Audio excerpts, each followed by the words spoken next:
এর ব্যাপক ভিড় লক্ষ্য করা গেছে। ত্রিপুরেশ্বরী মন্দির, ঊনকোটি এবং চতুর্দশ দেবতা মন্দির সহ বিভিন্ন প্রাচীন মন্দিরে সকাল থেকে শিব ভক্তদের উপস্থিতি চোখে পড়ার মতো।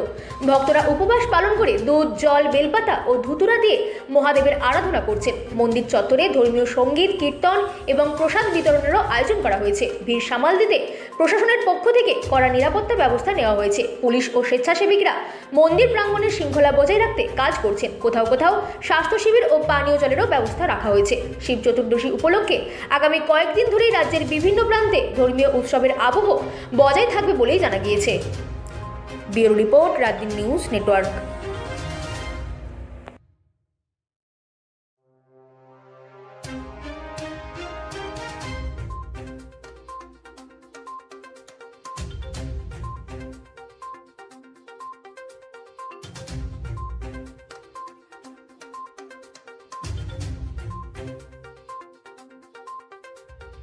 আজকে তো মহাশিবরাত্রি, সেই জন্য মানে কালকে চলে গেছে, এবার 2 দিনে পড়েছে।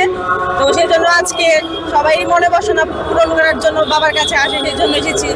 বাবার কাছে মনের বাসনা প্রার্থনা জানালাম, শিবের মাথায় জল ঢাললাম, সেই কারণেই আসা। হ্যাঁ, প্রতি বছরই বিয়ের পর থেকে প্রতি বছরই আসছি। বিয়ের আগেও আসতাম, এখনো আসছি। 10-11 বছর ধরে আসছি এখানে।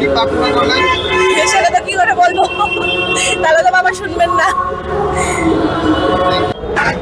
শিব চতুর্দশীর আজকে দ্বিতীয় দিন।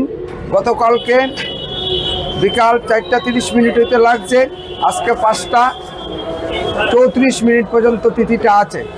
আজকে এমন সোমবার, বাবার জন্মদিন।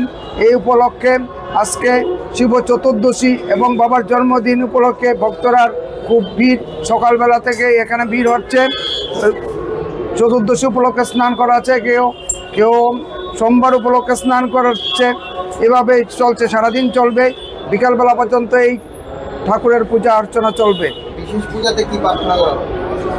ঠাকুরের কাছে শিব কথার অর্থ হলো মঙ্গলদায়ক। ওনার কাছে সবাই মঙ্গলই কামনা করে।